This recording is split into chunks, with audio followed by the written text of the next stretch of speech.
Assalamualaikum warahmatullahi wabarakatuh. Salam sejahtera untuk kita semua. Kami mahasiswa dari jurusan Manajemen Universitas Bosowa, Makassar. Video ini dibuat untuk menyelesaikan salah satu tugas kelompok di mata kuliah Teori Ekonomi Makro dengan dosen pengampu Ibu Sri Prilmayanti Awaludin SEMM.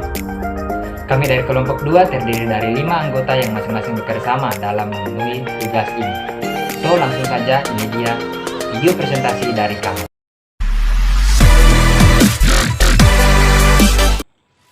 Hai, saya Agun Rio Pavel Stefanondai. Di sini saya akan memandu video presentasi pada kesempatan kali ini. Tapi sebelum kita membahas lebih lanjut, izinkan kami perkenalan terlebih dahulu.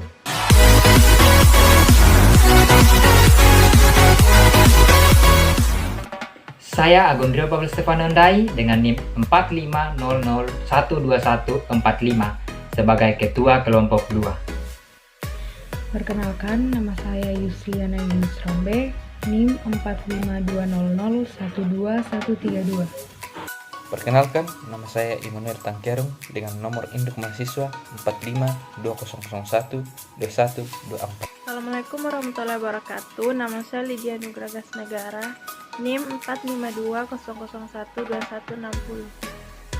Nama saya Ankes Gayam Madika dengan NIM 4520012119. Kami dari kelompok 2 akan membahas tentang analisis pendapatan perekonomian 3 sektor.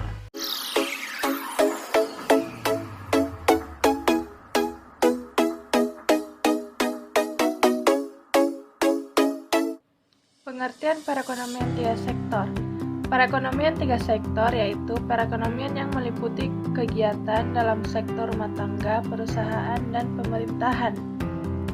Perekonomian 3 sektor menggambarkan kondisi perekonomian dalam negeri. Pada perekonomian 3 sektor terdapat campur tangan pemerintah. Jadi, dalam analisis perekonomian 3 sektor ini, nanti akan dilihat peranan dan pengaruh pemerintah dalam suatu perekonomian. Perlu diketahui pula bahwa perekonomian 3 sektor juga disebut sebagai perekonomian tertutup. Hal tersebut karena diasumsikan perekonomian tidak berinteraksi dengan dunia internasional. Interaksi ekonomi hanya terjadi dalam negeri, artinya barang atau jasa hanya diproduksi dalam negeri dan hanya akan dikonsumsi oleh sektor rumah tangga dalam negeri. Tidak ada kegiatan ekspor maupun impor sehingga tidak ada interaksi dengan pihak luar negeri. Aliran pendapatan dan pengeluaran.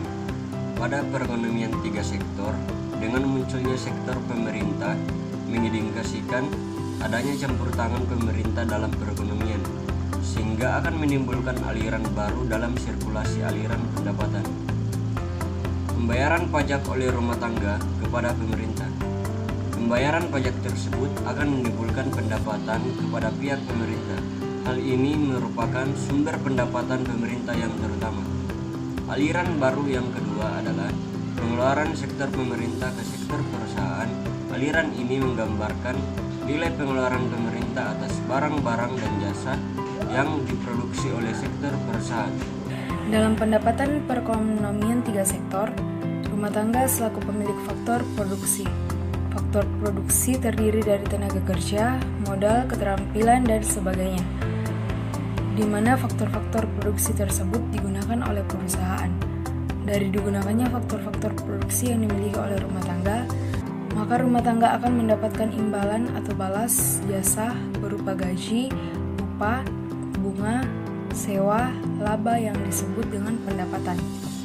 Perusahaan menghasilkan barang atau jasa dari kegiatan produksinya.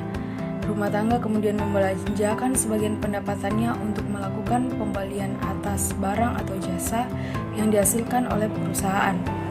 Ini disebut dengan konsumsi. Selain untuk dikonsumsi, rumah tangga akan menyimpan sebagian pendapatannya untuk ditabung. Jadi tidak semua pendapatan akan digunakan untuk konsumsi, tetapi sebagian digunakan untuk tabungan. Tabungan dilakukan di lembaga keuangan, di mana dana yang diperoleh dari rumah tangga akan digunakan lembaga keuangan untuk memberikan pinjaman kepada para investor untuk dapat melakukan penanaman modal maupun investasi ke perusahaan, ini disebut dengan pasar modal. Rumah tangga juga melakukan pembayaran pajak ke pemerintah. Pembayaran pajak itu akan menimbulkan pendapatan bagi pemerintah, di mana pajak merupakan sumber pendapatan utama pemerintah. Jadi, sebagian besar pendapatan pemerintah diperoleh dari pajak, yang dinamakan pajak neto. Dari sektor pemerintah, akan ada pengeluaran pemerintah untuk pembelanjaan negara. Pengeluaran pemerintah kepada sektor perusahaan di mana dengan pembelian barang-barang dan jasa yang diproduksi oleh perusahaan. D. Kesimpulan. Dari analisis pendapatan perekonomian 3 sektor dapat disimpulkan bahwa 1. Pendapatan rumah tangga diperoleh dari balas jasa faktor produksi dari perusahaan berupa gaji atau upah, bunga, dan keuntungan perusahaan. Sedangkan pengeluaran rumah tangga digunakan untuk konsumsi, pembayaran pajak, dan tabungan. 2. Pendapatan perusahaan diperoleh dari hasil penjualan barang dan jasa kepada rumah tangga, sedangkan pengeluaran perusahaan digunakan untuk membayar faktor-faktor produksi yang digunakan dari rumah tangga berupa gaji, upah, sewa, bunga, dan keuntungan perusahaan.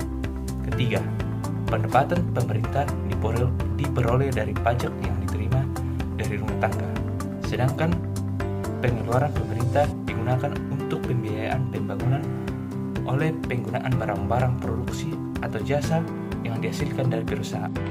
Cukup sekian video presentasi pada kesempatan kali ini. Semoga dengan presentasi ini dapat menambah wawasan untuk kita semua. Mohon maaf jika terdapat kesalahan kata. Kami dari kelompok 2 mengucapkan terima kasih.